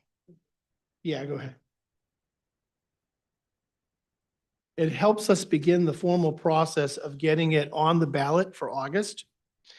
And so, I don't know if you want me to read through it, but really it's the resolution or the resolve is that the board requests that the Ottawa County Board of Commissioners place on the first available general election ballot in the county the following proposal, and I'll read that. For 10 years, beginning with the tax assessment of December 2026, that's how I messed up the other date. I was reading this. With the county under section 6 goes through all of this. It's the exact same language we used before with the needed changes to make it 2026 eligible, but nothing increases in our proposal. It's the same resolution, updating it for 2026. And with you approving this, then it can go to the next step to the county commissioners, so we can start the process of getting it on the ballot. And so I don't know if you want to just read through that. There's a lot of whereases, and all of the whereases is interesting. When you look at 2016, and you look at 2026, some of the same features are still in place. Medicaid is still underfunded. Medicaid is still not adequate to cover all of the mental health needs in our county. State general fund dollars on the mental health side are not sufficient to cover the gap between Medicaid services and the other needs that we have in our community. So us being the first county in the state to do a millage, we're once again faced with renewing it 10 years later, because the conditions on the ground in some ways are worse than it was in 2016. The instability in Medicaid funding, lack of state general fund, and our behavioral health needs for all populations outside of those are still there. And so this allows us to continue that process. And so that's what's on your agenda to consider. So what you would be doing is, we would prefer a roll call vote, even though, I mean, technically the money, the mills are in there, but just each of you acknowledge, agreeing to forward this resolution to the board, to the county commissioners for consideration. Do we have a motion? So moved. Support. Any discussion of the motion? I have a question. So where does it stand right now? Do you know, like, how much? Right now it's 0.3, I think. Yeah, is that what is being, you know how sometimes you set it at a certain amount, but you don't charge that full amount? Are we charging the full amount right now? Okay, To my knowledge, yeah. okay. But it's a Headley restoration. What's the Mhm. current rate that Headley rolled it back to? Ooh, I don't have that information, what the current, I don't know if anybody else knows, it's here with me, what the current rate is. I want to say it's like like it's 0.24 or something, but I don't have that information. I can get it. Restore it. I understand. No, but he's asking the current. Much of an increase for Okay. a taxpayer it's going to be. Yeah, that's what I'm wondering. I think your question is, you have in here 0.3 mils, you don't obviously use that much. What is the current rate we're using and what's bringing in? And so if this was done here, what would be the increase? Correct. 0.28, Okay. 0.28. So it'd be an increase of 2 cents per $1,000 of taxable value. If it's used up to the full amount. Right. So we can authorize this amount, but each year we can choose how much of this amount. Is that true? Or, I think it's up to this amount, and whatever's brought in can't exceed that amount. okay, So you'll have notification of that, but I don't think it's an approval of, of two different amounts? yeah, right? Okay. And one of the things that we're going to be doing as part of the process is we're developing a kind of rate calculator for this. So any citizen, when it's on the back, can go in and say, what would this mean to me? Mhm. Like it's like, it's like a couple $100 a year or $30 a month or 10 cents a day. You'll be able to see your exact impact on it. Okay. But yeah, it's 0.28 now, according to staff that's monitoring this, up to 0.30, which isn't a change, but now I understand Jordan's question. Right. What was utilized, and it could be a potential increase to what we know now if utilized up to its max. Okay. But So, also our costs have increased over 10 years. sure. But, to me, like there are other millage proposals that are asking for like an actual increase in the mills and a substantial increase. This doesn't do that. Okay. To 0.3 would be a 2 cent per $1,000. So a $500,000 home, it would, I believe, be a $10 increase per Yeah. year. So that's Not bad for 10 years later. Major, right? Yeah, well, this is, calculator. yeah, George's like, There you go. well, I'm glad we were able to answer it now. So I'm like, oh, I didn't know that question. So, but the need for the millage is now needed more than ever. It's just ironic how the situation may have some different variations to it, but it's almost identical. Which means, what has the system learned in 10 years? I would say that I feel like our community, I don't feel like, I know that our community is much more sensitive to millages at this point. My personal district has been shooting them down left and right. And so I think it's really important that we do millages well. And to that end, I think we need to be really careful what we're using the millage dollars for. Right. I can see some pushback, not just in my district, but in multiple areas in regards to this millage. And so I think we have to be careful about what we're using our dollars for, and even take a look at what we're using our dollars for now. Mhm. and be able to, Sure. to have a good accounting for that and, what, I'm sure there's people working on this, but, and what is this going to be used for going forward and how are we going to be highly responsible? Because Sure. I honestly think this one might have some pushback. So I think we need to be careful. Yep. And that's going into our planning and thinking, and we will have in an upcoming PQI, a review current status report and all the millage programs, what they're at, the outcome data. And when I first was appointed interim and then full-time director, I came up with our principles and how we utilize the millage, the role of the board. We'll be revisiting that. I intend to have millage oversight at each of the committees and the full board. So Finance Committee will be looking at the fiscal oversight of millage like every other funding source. PQI would be looking at any recommended expansions or changes or RFPs would go through there. Then the full board would be participatory on it.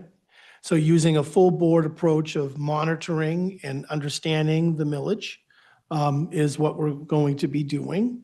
And I think that we'll have to demonstrate what it was used for, what's the future look like, why it's important, and the impact if it's not there.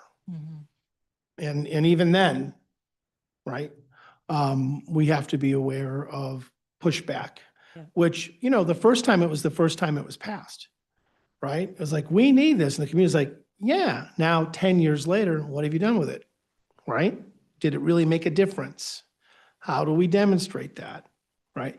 There's always a need, but you have to demonstrate that you're actually fulfilling the need and that we have a process of determining that. And last year, we utilized $1.5 million of one-time millage programs in a wide varieties of services, some you heard of today, to branch beyond what we traditionally use millage for and to set programs up to even expand services when there is no millage, to keep them going. And my principle with millage is that you have to have a portion of it set aside for new innovative projects, centers of excellence, but then you have to have categorical spending in it. You can't have all your millage in one or two pots.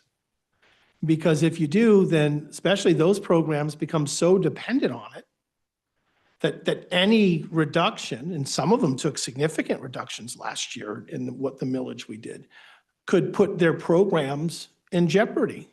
And so, as you know, we put in things last year where demonstrate if millage went away, like what's your sustainability? We had a set of principles we used. We evaluated all the programs based on those metrics, and we'll be bringing that forward consistently over the next several months.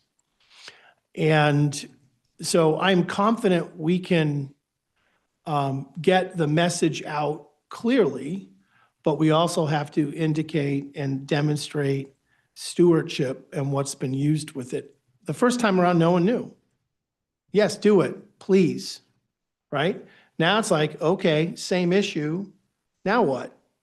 So we intend to take that perspective, and I think that we'll be very cautious to all of those concerns.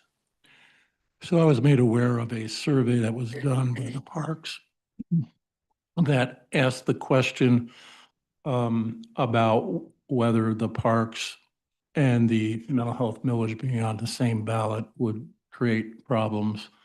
The survey that I saw us as a higher probability of passing than the parks by just a few tenths of a percent. So we were at like 59 point something. But I made it clear to anybody who's interested in working on this, we always anticipate pushback.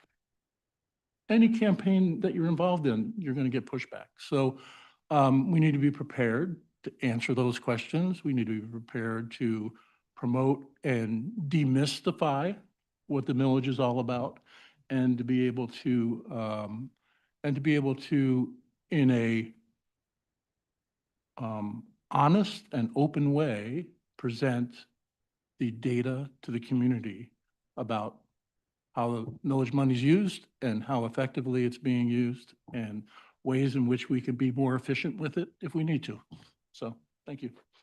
And I just want to add to that, as another member of the millage, group, if any of you have a place where you feel like, oh, this is where people are getting together and they'd love to hear about the millage, if you, let us know, Yeah. because we're wanting to get the word out to, Okay. okay. Any other comments or questions about the motion? If not, we'll call the question.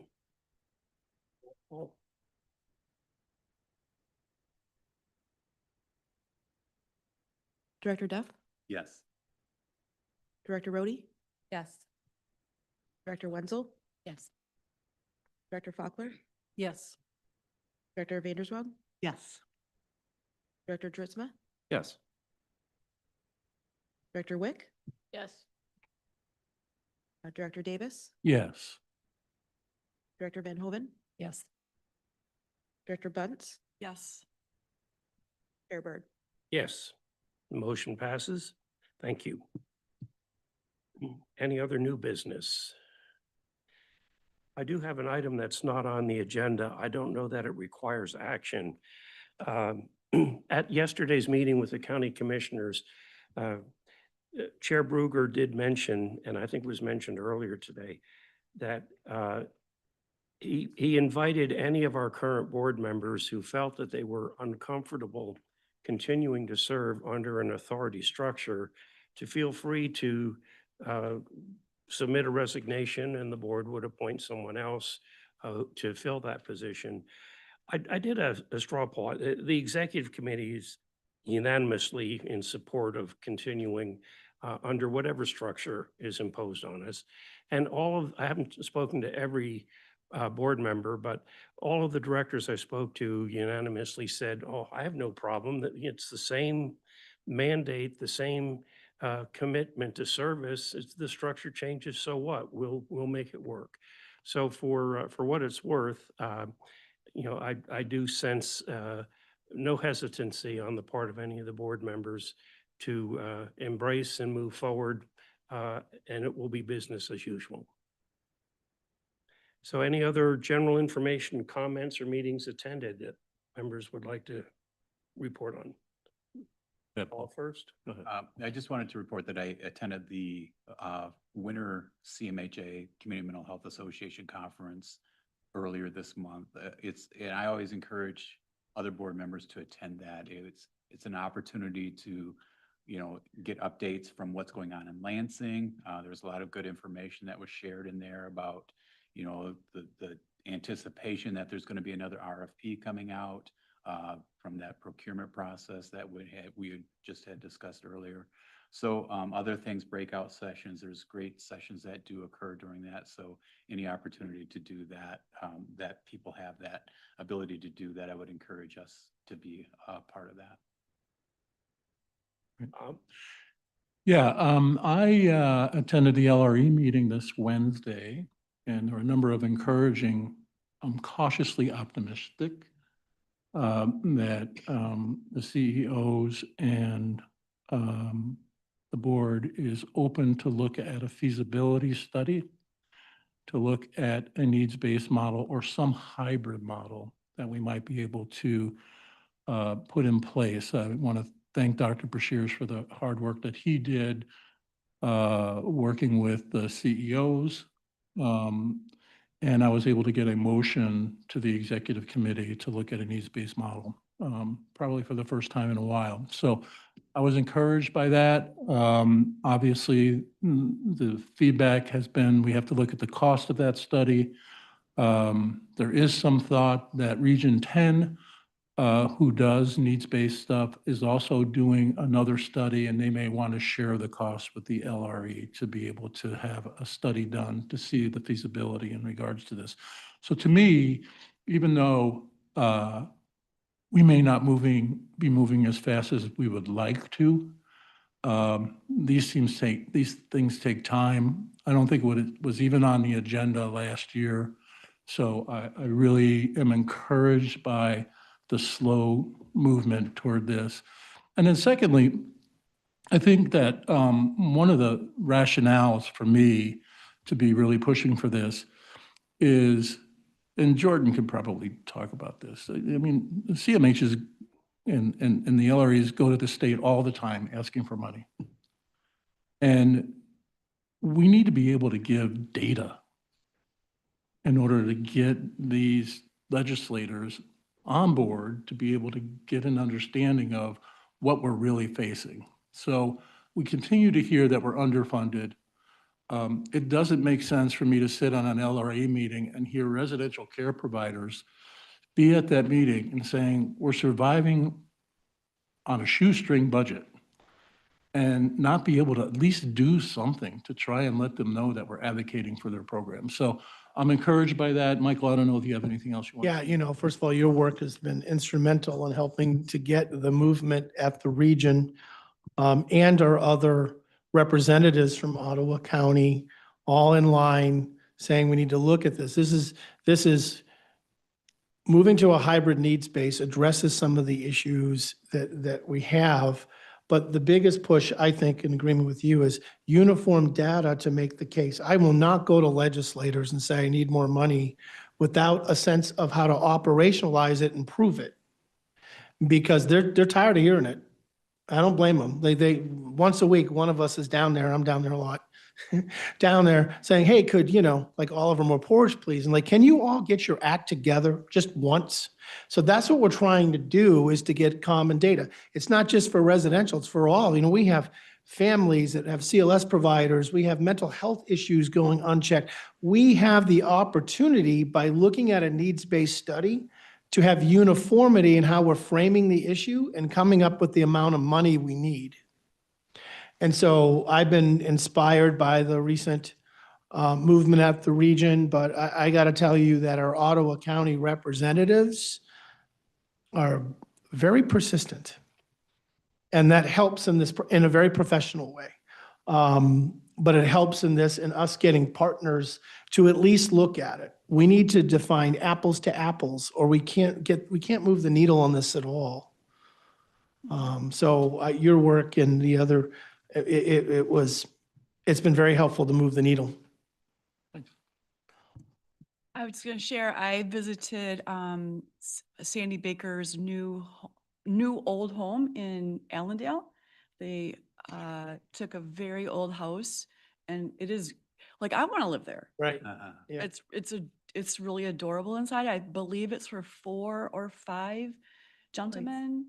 Did you see it? They just moved him in though, I guess. Yeah. Yeah. And she's looking to hire the RA person who will live there, whether a couple or whatever. But I visited that, which is also on the property, and I can never say this word right, Bethesda Farm. Bethesda. Yeah. I'm not an animal person, but what a cool place. It was very peaceful, very serene. Super cool man cave. If you guys go visit it, like, my husband and son would be so happy out here. So they were very welcoming to just share all of the stuff that's going on there. So that was really impressive. I was really excited for her, and that another opportunity, right? So they have the Harmony Homes, they have apartments now, and now they have this house in Allendale. So lots of cool things. And our millage has been funding those RAs. Yeah. This is not a specialized residential program. It's an Correct. individual kind of model, right? Yes. Rooms and apartments. Yep. But our millage paid for the RAs to help create these more independent settings. Yeah. So I'm so impressed what they did with that house, and how she had so many contractors donate services and things. And then just to thank you so much for an additional meeting that you're going to hold besides Did You Know? Yeah. Last time we were here, Dr. Bershears was going to come to Compassionate Heart to do a parent. And honestly, I'm so thankful that you're going to do that, because when he spoke for our group of parents, there was 30 to 40 Yeah. possibly there. They are filled with so many questions. Right. And much like Rosie knows, if we don't have the person to sit with our son or daughter to attend meetings, we can't get to those meetings. So they're very difficult to get to. So I appreciate you coming to Compassionate Heart to speak and just answer questions, but to now take that to another level and provide more opportunities. So thank you for that. Yes, so I had the chance to be at the NACO conference in DC this last week, and I was able to sit in the HHS sessions and that are going on with health.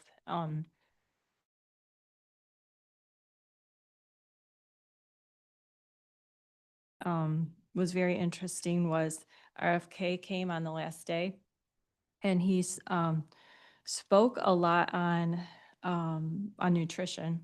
And that was really interesting because he talked a lot about how nutrition is being found to be so effective in dealing with mental health issues. And they've done some work to implement good nutrition into jails, and they found it has greatly decreased aggression and a lot of mental health acting out and behaviors. And so he was talking about that, for our children, and also the effect of screens on our kids and mental health. So anyways, it's just encouraging to hear practical solutions, being explored and studied, in the different areas that affect us. So, anyways, I have some things I hope to follow up on in regards to all of that stuff, but it was a pretty helpful conference. So. Anyone else? If not, we will open the floor for public comment one more time, if anyone would like to speak. Do we have anyone online? No? Okay, and absent any negative comments, we will adjourn the meeting. Thank you.